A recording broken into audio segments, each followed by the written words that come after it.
We start in Turkey, where after weeks of anticipation, people are casting their votes in the second round of the presidential election. They are choosing between President Recep Tayyip Erdogan and opposition leader Kemal Kilicdaroglu.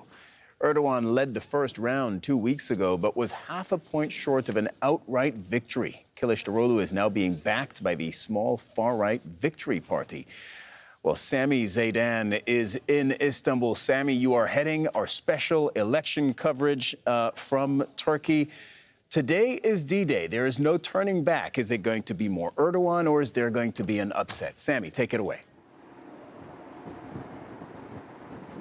That's the big question, and this is our special coverage for a special day, Cyril, as we all know. History being made today as voters went to the ballot box for the first time in this country's political history in the presidential runoff, a second round. Well, the media are banned about talking about anything related to indications of how the poll is going, who's leading, but this is what there is a big focus on at this hour: turnout. And the reports that we got from many polling stations is that turnout is looking healthy. That's a crucial question. Another important indication we can talk about is that the lines seem to be moving quickly, which might indicate we'll get a result earlier than we did in the first round of voting. Well, all of this coming after an intense day of final campaigning yesterday, as Rasul Sardar reports from Ankara.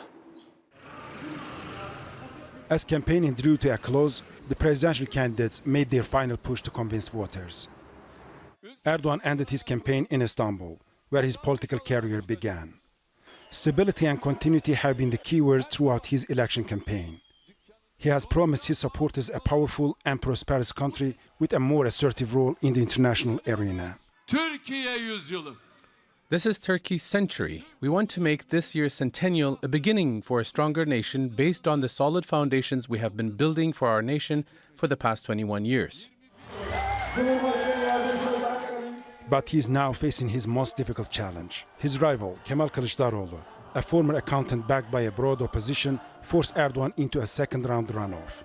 A rare setback for Erdogan after winning several elections over the last 2 decades. Kilicdaroglu says the vote in the runoff is a referendum on the future direction of Turkey. For your rights, for justice and the rule of law, there needs to be prosperity in every household. My aim is to bring justice to this country and peace in every household. I want you to be sure of that. Since assuming the office as the leader of the People's Republican Party, Kilicdaroglu has lost several elections against Erdogan. But determined to defeat Erdogan, 6 opposition parties have joined forces for this presidential election, with Kilicdaroglu chosen as their unity leader. But Erdogan led in the first round with 49.5% of the vote, while Kilicdaroglu received 44.9%. Neither President Erdogan nor the opposition leader Kilicdaroglu could secure enough votes to win in the first round. That result was expected by many. But the main surprise was the high vote for the nationalist parties. Many now believe they could be the kingmakers in the runoff, and that has forced the presidential candidates to reconsider their election campaign. To attract the nationalist votes, the mild-mannered opposition leader Kilicdaroglu focused his second-round campaign on the anti-refugee sentiments, promising to send home millions of Syrian, Afghan and Pakistani refugees. Syrians will go was one of the main slogans written on billboards. As a result, the leader of the ultra-nationalist Victory Party, Ümit Özdağ, has announced his support for Kilicdaroglu. But Sinan Ogan, another ultra-nationalist presidential candidate who came third in the first round, has decided to support President Erdogan in the runoff.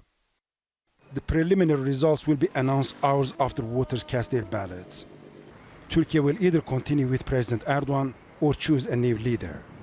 But this election will be closely watched, especially by refugees grappling with fear and uncertainty. Rasul Sardar, Al Jazeera, Ankara. So have the intense last-minute campaigns motivated people to come out to the polling stations? One of the issues we can now talk about with Sinan Kosoğlu. She joins us from Üsküdar in Istanbul. And Sinan, you're outside a school where the president will vote later. Take us through the turnout. How's that shaping up there? Well, Sami, in every election, Turkish president comes and votes here in Istanbul as he is from Istanbul and lives close by. And this neighborhood, I can say, is relatively conservative.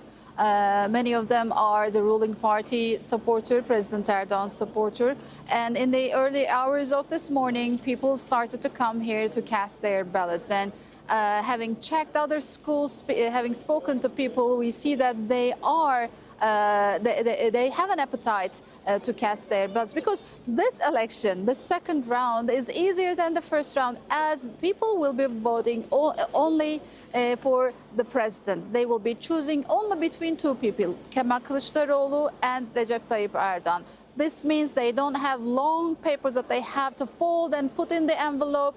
It is easy for them. That's why we are hearing that when people get inside the classrooms in polling stations like this behind me, it takes less time for them to finish it, because in the first round that took place 2 weeks ago, it was taking a long time for people to cast their ballots. They had two papers voting for both the parliamentary members and the president. Now it's easy for them, and we are expecting a good turnout in the second round, because this is what we hear about the Turkish votes that came from abroad. Of course, they haven't been counted yet. They will be counted after 5 p.m. local, but the turnout is even larger than the first round, Sami. So many expect people will show their will in the ballot boxes by choosing between long-standing President Recep Tayyip Erdogan, the opposition, and the opposition challenger Kemal Kilicdaroglu. Back to you, Sami. Indeed, thanks so much, Sinan Kosoğlu there. This is, as Sinan was explaining, a key election for a key player in global affairs, an election which will play out right across Turkey. Alexei O'Brien takes us through some of the key spots to look out for. Istanbul, Ankara and Izmir are Turkey's biggest cities. And in the election earlier this month, all the provinces around those cities, here in red, voted for the opposition candidate, Kemal Kilicdaroglu. That's a shift away from Recep Tayyip Erdogan, who took both Ankara and Istanbul in 2018. But this year he lost those provinces by about 1 or 2 percentage points. And there was a much wider margin in Izmir. However, it traditionally votes for the opposition. Erdogan did win, as expected, in the central conservative heartland, here in yellow, his party's support base, but with fewer votes compared to 2018. He also won in 8 of the 11 provinces badly affected by those earthquakes in February. Analysts suggest that's because of the governing party's promise to rebuild the devastated cities. Further southeast is where most of the Kurdish population is concentrated. The main pro-Kurdish party under the Green Left banner threw its support behind Kilicdaroglu, and Kurdish voters followed suit. Then there's Western Europe, where the vast majority of the Turkish diaspora lives, and its 3.4 million registered voters. About 55% of those cast ballots in the runoff vote. That's even more than in the May 14 election, when 57% of them voted for Erdogan.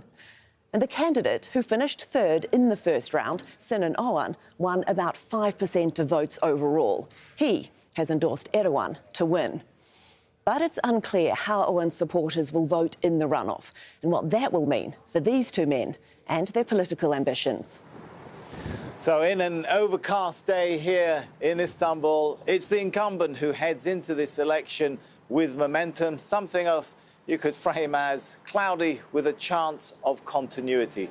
We'll be here all day bringing you updates as the election unfolds. But for now, I'm going to hand you back to Doha.